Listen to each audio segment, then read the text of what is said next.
Long before the thunder of war crashed over the coral reefs of Midway Atoll, the Pacific Ocean had already become a crucible where ambition, suspicion, and the shifting tides of empire collided.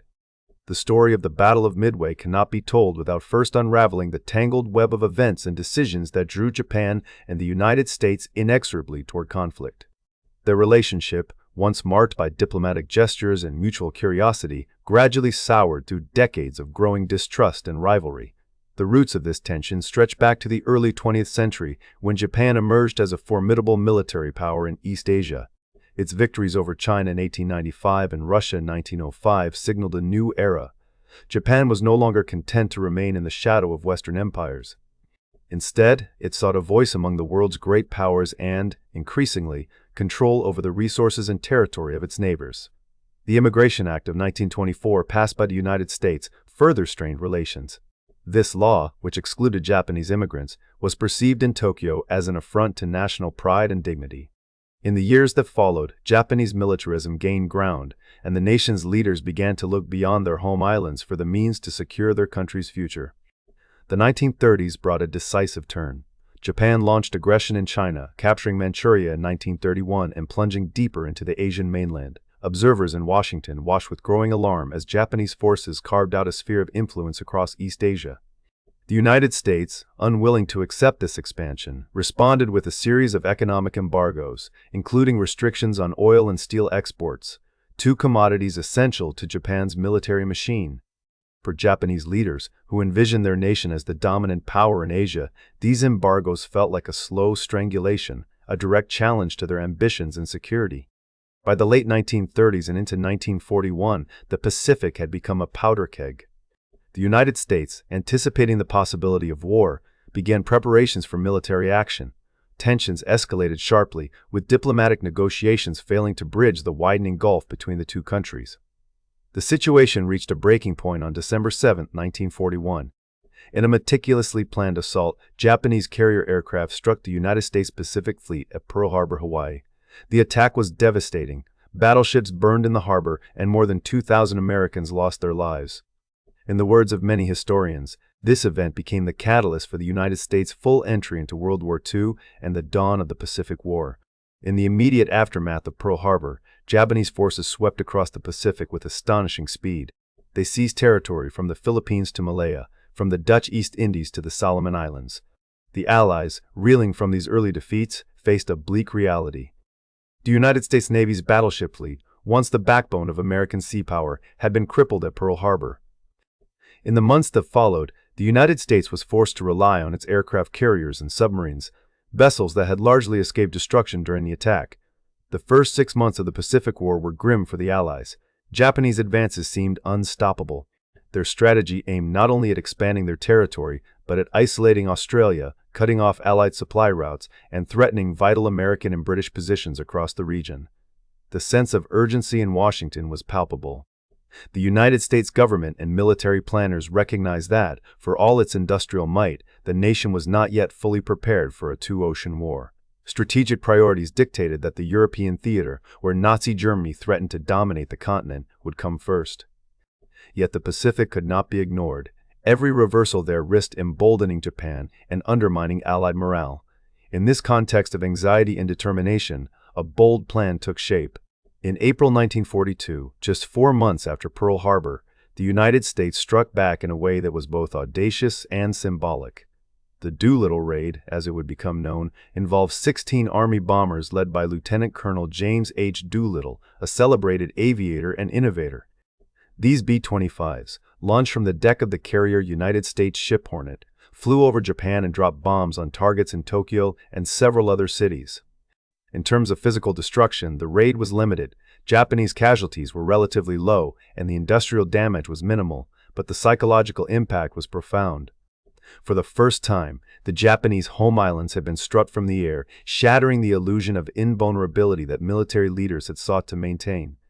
President Franklin Delano Roosevelt had authorized the raid not only to inflict material harm, but to send a message that the United States could and would reach across the Pacific to retaliate for Pearl Harbor. The effect on American morale was immediate.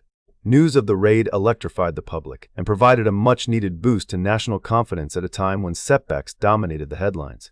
In Tokyo, the raid exposed vulnerabilities and provoked outrage. Japanese leaders, shocked and embarrassed, swiftly launched retaliatory attacks in China, searching for the downed American airmen and punishing Chinese communities that had aided them. Yet the most consequential reaction was strategic. Japan's high command became determined to eliminate the United States carrier threat once and for all. In May 1942, the first major naval clash between Japanese and Allied forces unfolded in the Coral Sea. Though the battle was tactically indecisive, it marked the first time Japanese expansion had been checked. The loss of a Japanese carrier and the damage to another forced the Imperial Navy to reconsider its next moves. The stage was set for a confrontation that would determine the fate of the Pacific. Amid this atmosphere, attention turned to Midway Atoll, a small, isolated outpost roughly halfway between Asia and North America. Though little more than a scattering of sand and coral, Midway had become a vital American possession, developed into a naval base and a linchpin of United States defenses in the Central Pacific. The Japanese saw Midway as both a strategic prize and a necessary stepping stone for further operations. By seizing the atoll, they hoped to lure the remnants of the United States fleet into a decisive battle, destroy America's carrier strength, and secure Japan's dominance of the region. The months leading up to the Battle of Midway were thus shaped by a series of bold gambits and desperate calculations. Japanese leaders, emboldened by early victories but rattled by the Doolittle raid, sought to redraw the map of the Pacific in their favor.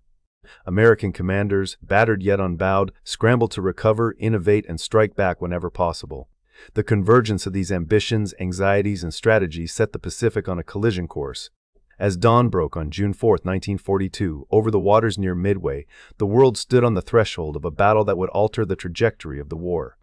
But to understand the weight of that moment, one must first grasp the years of tension, the succession of bold attacks and counterattacks, and the sense of uncertainty that gripped both nations.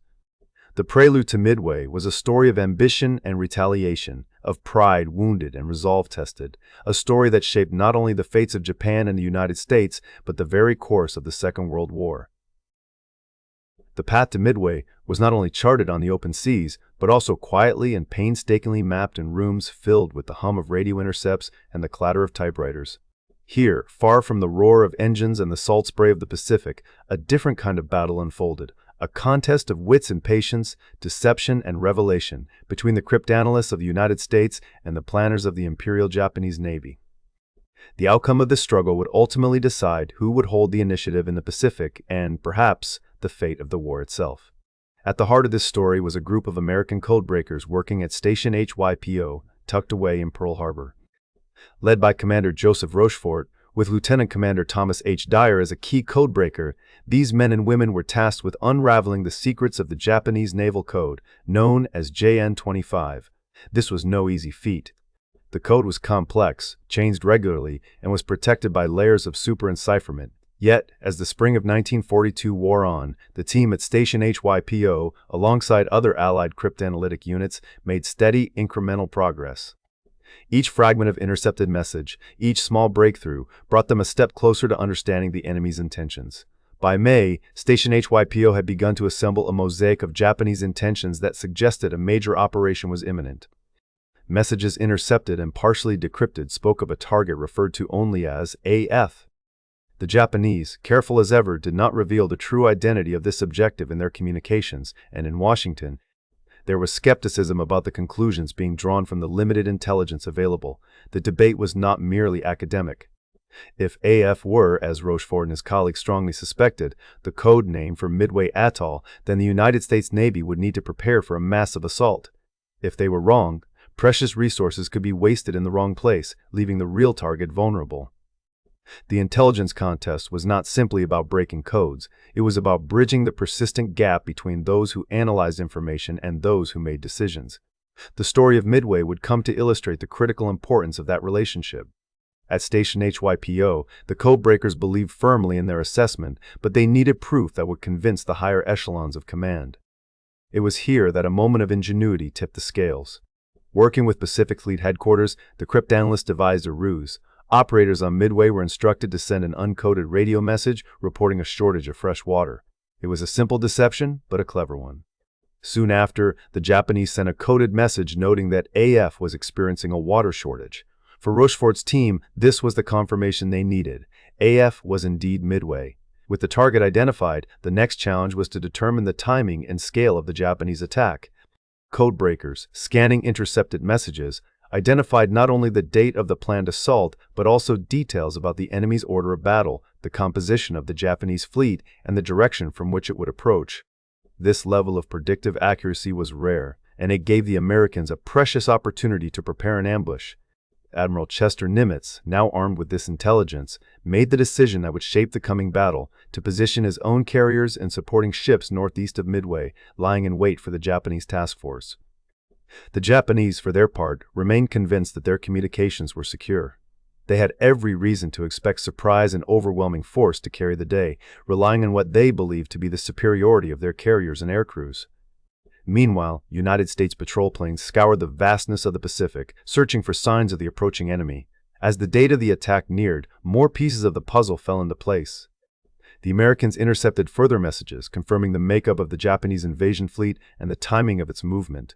The intelligence was funneled rapidly and efficiently from Station HYPO to the operational planners, closing the gap between analysis and action.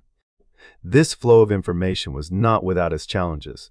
The chain of command had to weigh the cryptanalysts' findings against the uncertainty inherent in all intelligence work. At times, skepticism lingered in Washington, where some officials hesitated to commit fully to the codebreakers' conclusions. Yet, the mounting evidence and the confirmed ruse tipped the balance. Admiral Nimitz placed his trust in the intelligence, and preparations at Midway accelerated. Airfields were strengthened, reinforcements rushed in, and the surviving American carriers, Hornet and the hastily repaired Yorktown, were dispatched to take up their positions. Intelligence, in this instance, became not just a tool, but a weapon as decisive as any torpedo or bomb. The American strategy for Midway was built on the foundation laid by Station HYPO and its counterparts. The United States would not meet the Japanese head-on in a conventional defense. Instead, it would spring a trap, striking at the enemy's carriers at the moment of their greatest vulnerability, when their decks were crowded with fueled and armed aircraft preparing for the initial assault on Midway. Japanese planners, unaware that their codes had been compromised, executed their meticulously prepared operation. Their confidence was bolstered by the absence of any sign that the Americans knew what was coming. In reality, nearly every move they made was being watched, anticipated, and countered. The American ambush at Midway was not the result of luck, but of a deliberate and disciplined process of intelligence collection, analysis, and communication. The days leading up to the clash saw a steady stream of information pass from the codebreakers' desks to the fleet commanders. Patrol planes eventually sighted elements of the Japanese force, confirming what the decrypts had already revealed. This layered intelligence, signals, reconnaissance, and analysis gave the Americans a depth of understanding that proved decisive. The fleet was positioned not by guesswork, but by the painstaking work of those who had labored in obscurity to read the enemy's mail. As the Japanese fleet closed in on Midway, the Americans waited, ready for the moment when intelligence and strategy would converge in battle. The balance of power hung by a thread, with the outcome contingent on whether the Americans could spring their trap before the Japanese achieved their objectives. The contest at Midway was, in many ways, won before the first bomb fell. One in the silent rooms where radio signals were intercepted, codes broken, and patterns discerned. In the aftermath, analysts and commanders alike would reflect on the lessons of Midway. The victory was not merely a triumph of arms, but of minds, of those who had peered into the fog of war and seen, with remarkable clarity, the shape of things to come. The experience underscored the necessity of trust between intelligence and command, the power of innovation in analysis, and the enduring importance of information in warfare. The road to Midway had been paved not only by ships and sailors, but by the quiet determination of those who fought and won, the critical information contest before the battle had even begun. Dawn broke over the Pacific on June 4, 1942, with a brooding stillness that hid the violence soon to erupt. The ocean's vast calm masked two fleets converging for a battle that would determine the fate of empires. On one side, the Japanese armada, steeped in triumph and confident in its might, advanced to seize Midway and crush the last American carriers. On the other, the United States Navy, battered but unbowed, waited in silent ambush as commanders made final, fateful decisions and crews prepared for the coming storm. The first act of the battle began with the low drone of American bombers lifting off from Midway Atoll. Army Air Force's heavy bombers, B-17s, lumbered into the sky, their bellies loaded with bombs, joined by Marine and Navy aircraft. These sorties, described in official combat narratives, were desperate but determined attempts to disrupt the Japanese fleet before it could strike. Pilots, many flying outdated or outclassed planes, pressed their attacks through a gauntlet of anti-aircraft fire and the deadly skill of Japanese Zero fighters. The bombers' aim was erratic, and their high-altitude bombs fell wide of their marks. Yet in these early hours it was not destruction that mattered. It was defiance and delay. From the decks of Japanese carriers, the first wave of attackers launched at Midway, seeking to silence the atoll's airfields and defenses. The sky above the island became a churning cauldron as Japanese dive bombers swooped and American defenders rose to meet them. Midway's gunners and pilots fought with what they had, inflicting damage but suffering heavy losses. Still, they managed to keep the airfield in operation, a small but crucial victory that would echo in the hours to come. Far out at sea, the heart of the battle remained hidden. Beyond the horizon, the American carriers Enterprise, Hornet, and Yorktown maneuvered for position. Their commanders, Vice Admiral Frank Jack Fletcher and Rear Admiral Raymond Spruance, faced decisions that would shape the battle's course. Reports filtered in, enemy carriers spotted, enemy planes inbound. The fog of war pressed in, thick with uncertainty. The American task force launched its own strike groups, knowing that timing and coordination were everything too early, and they would miss the enemy. Too late, and the Japanese decks would be empty, their planes aloft and ready to defend. The sequence of attacks that followed unfolded with all the chaos and courage that define great battles. Torpedo bombers, slow and vulnerable, were the first to find the Japanese fleet. Squadron after squadron pressed home their attacks, flying low over the waves, braving walls of anti-aircraft fire and the relentless attacks of defending Zeros. The losses were staggering. Squadron after squadron was shot from the sky. Of the 41 men from Torpedo Squadron 8 who attacked, only one survived. Their sacrifice, though, would prove to have a purpose no one could have predicted in the heat of the moment. As the Japanese fighters chased down the torpedo bombers, the sky above the fleet was left momentarily unguarded. From this opening, American dive bombers climbing high and circling for a clear shot swooped down on the Japanese carriers. Here, tactics, technology, and sheer luck collided. The Japanese carriers Akagi, Kaga, and Soryu were caught with their decks crowded with planes, rearming and refueling for a second strike. Bombs struck home in rapid succession. In just a few minutes, 3 of Japan's prized carriers were set ablaze, their decks torn apart by explosions. Fires raged, crews fought desperately to save their ships, but the damage was mortal. The tide of the battle, and perhaps the entire war, shifted in those harrowing minutes. The drama was not yet finished. The lone surviving Japanese carrier, Hiryu, mounted a fierce counterattack, launching waves of dive bombers that zeroed in on the United States ship Yorktown. Yorktown's crew fought valiantly, dodging bombs and repairing damage with astonishing speed. But the attacks were relentless, and soon the carrier was listing, smoke pouring from gaping wounds. Still, Yorktown's sacrifice was not in vain. It drew the enemy's fire, buying precious time for the other American ships. Back and forth the battle raged, each side seeking to land a decisive blow. American pilots, many now exhausted and flying on nerves alone, returned to strike again. Among them was Lieutenant Commander Richard H. Best, a dive bomber pilot whose actions would become legendary. He led his squadron in a final attack on Hiryu, scoring hits that doomed the last Japanese carrier. With all 4 enemy carriers burning or sinking, the Japanese fleet's offensive power was shattered. Beneath the surface, American submarines stalked the crippled enemy.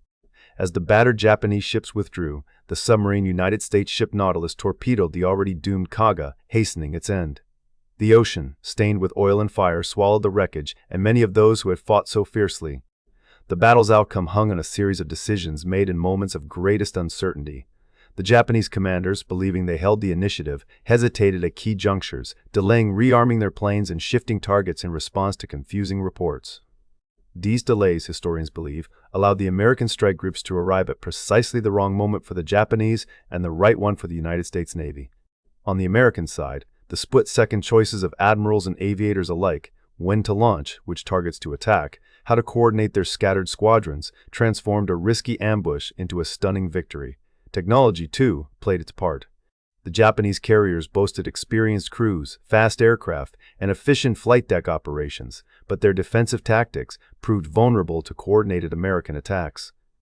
The United States Navy's dive bombers, though not the fastest planes in the sky, delivered their payloads with deadly accuracy when accounted. Meanwhile, the heavy bombers from Midway, though their bombs missed, forced the Japanese to maneuver and kept their attention divided. Beneath the thunder of engines and the flash of explosions lay the human cost. The torpedo squadrons, whose losses were nearly total, flew into danger knowing the odds. Their courage, recorded in first-person accounts, stands as a testament to the grim realities of carrier warfare. Survivors describe the roar of gunfire, the shudder of planes as bullets tore through wings and fuselage, the desperate scramble to bail out or ditch in the sea. Losses were grievous on both sides. Approximately 248 Japanese aircraft destroyed, more than 3,000 Japanese sailors and airmen lost. The Americans, too, paid dearly. One carrier sunk, another badly damaged, and over 300 men killed. As the sun set on June 6th, the battle's outcome became clear. The Japanese, having lost 4 fleet carriers, the heart of their striking force, retreated. The Americans, though battered, retained 2 carriers and the invaluable advantage of initiative. Contemporary newspapers would soon hail the victory as a miracle, a turning point snatched from near-certain defeat. For those who had fought, the memory of burning ships and lost comrades would linger long after the headlines faded. Midway was more than a test of weaponry and tactics. It was a contest shaped by the split-second choices of commanders, the resilience of pilots and sailors, and the relentless push of technology in the crucible of war. Above all, it was the bravery of those who faced impossible odds that transformed the tide of battle and, by extension, the course of history in the Pacific. The days that followed the thunderous clash at Midway were marked by a strange stillness, as if the vast Pacific itself paused to absorb the shockwaves. News of the American victory spread quickly, but the true magnitude of what had transpired and what it meant for the future took longer to sink in. The smoke drifting above the waves concealed more than the wreckage of ships. It veiled the end of one era in the Pacific and the birth of another. Both navies, battered and changed, now faced the reality of what they had lost and what the battle's outcome demanded of them. For the Japanese, the defeat at Midway was not simply a matter of sunken ships and lost men. It shattered a confidence built on a string of victories and brought a sudden, irrevocable halt to their grand strategy. Japanese records from the period reveal an initial disbelief, followed by somber acceptance. The loss of 4 fleet carriers, Akagi, Kaga, Soryu, and Hiryu, meant more than the destruction of steel hulls. These ships had carried Japan's most experienced aviators and deck crews, irreplaceable assets honed since the war's first days. The aftermath forced a rapid and sobering reassessment of Japan's ability to project naval power across the Pacific. Plans for further expansion, including potential moves against Fiji, Samoa, or even the approaches to Australia, were quietly shelved. The Japanese High Command, once certain of dictating the pace and place of conflict, now found itself on the defensive, forced to conserve resources and rethink its objectives. Source 1, Source 39, Source 42. American strategists, meanwhile, recognized that the tide had turned. The victory at Midway gave the United States the initiative, a priceless advantage in a conflict defined by distance and logistics. With the Japanese advance blunted, the Allies could begin to plan a counteroffensive. Supply lines to Hawaii and Australia, once perilously exposed, were now far more secure. The United States would no longer be forced into a reactive posture. Instead, it could harness its industrial might and growing naval power to take the fight to the enemy. The strategic implications rippled outward. Had Midway fallen, scholars believe, Japan might have consolidated its hold on the Central Pacific, threatening vital lines of communication and potentially prolonging the war by months or even years. Instead, the balance had shifted, and with it the momentum of the entire Pacific campaign. Source 1, Source 39. The losses endured by both sides were felt most acutely by the men who survived. For Japanese sailors and aviators, the loss of so many comrades and the knowledge that replacement pilots lacked the same level of experience cast a long shadow. American crews, too, counted the cost in empty bunks and missing friends, but the knowledge that their sacrifice had changed the course of the war offered some measure of solace. In the days and weeks after the battle, both navies sifted through the lessons of Midway, searching for meaning and guidance for the battles yet to come. Source 42, Source 43. Japanese records, studied in the years after the war, shed new light on the internal debates and doubts that surfaced after Midway. The shock of defeat led to a re-examination of doctrine, tactics, and the very assumptions that had guided Japanese strategy since Pearl Harbor. There was a growing awareness that the technological and industrial gap between Japan and the United States could not easily be bridged. The loss of veteran aircrews was particularly damaging, as Japan lacked the training infrastructure to quickly replace them.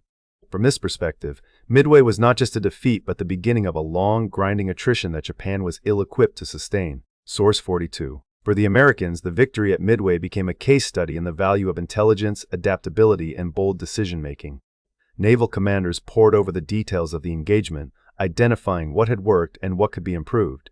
The ability to anticipate enemy movements through code-breaking had proven decisive. The United States Navy institutionalized the lessons learned, emphasizing the need for flexible tactics, rapid damage control, and the integration of intelligence into operational planning. These lessons would shape American naval doctrine for decades, influencing everything from carrier operations to the training of sailors and officers. Source 43. The psychological effects of Midway extended beyond the immediate participants. News of the victory bolstered American morale on the home front, providing a desperately needed promise that the tides of war could indeed be turned. In Japan, by contrast, the battle's outcome was initially downplayed in official accounts, but the sense of invincibility that had characterized the early months of the war was gone. The defeat planted seeds of doubt among both leaders and the population, foreshadowing the challenges that would confront the nation as the war dragged on. Source 42. As the war progressed, the consequences of Midway became increasingly apparent. The United States launched a series of offensives across the Pacific, beginning with the arduous campaign for Guadalcanal. Each new battle drew on the lessons of Midway, both in terms of tactics and in the growing importance placed on intelligence and logistics. The Japanese, now on the defensive, struggled to match American production and to replace the experienced airmen lost at Midway.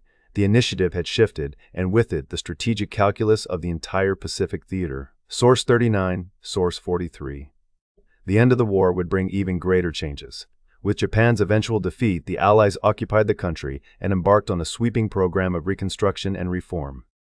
The occupation authorities, led by the United States, implemented policies that transformed Japanese society and government. Reforms included the drafting of a new constitution, the demilitarization of the country, and the promotion of democratic institutions. These changes, enacted in the shadow of a conflict whose outcome had been shaped at Midway, altered the course of Japanese history. The transformation of Japan from imperial power to a peaceful, prosperous democracy stands as one of the most profound legacies of the war. Source 12. In the decades since, the Battle of Midway has continued to serve as a touchstone for the United States Navy and for students of military history. Naval officers study the battle not only for its tactics and heroism, but for the enduring lessons it offers. The importance of readiness, the integration of intelligence, and the necessity of adaptability in the face of uncertainty remain central themes in naval education. The battle's legacy persists in the way the United States Navy trains its sailors, plans its operations, and prepares for the unexpected. Midway is invoked as a reminder that even in the darkest hours, decisive action grounded in preparation and informed by intelligence can alter the course of history. Source 43. Reflecting on the aftermath and legacy of Midway, one is struck by the delicate balance of chance, skill, and determination that shaped the battle and its consequences. The victory did not guarantee an easy path to peace, nor did it end the suffering of those who fought. But by halting Japan's advance and shifting the initiative to the Allies, Midway made possible the long, grinding campaign that would eventually lead to victory in the Pacific and the transformation of the post-war world. In this sense, the battle's legacy extends far beyond the ships lost and lives changed in June 1942. It endures in the lessons passed down through generations, in the peace and prosperity that followed, and in the enduring hope that, even in the midst of war, the tide can be turned.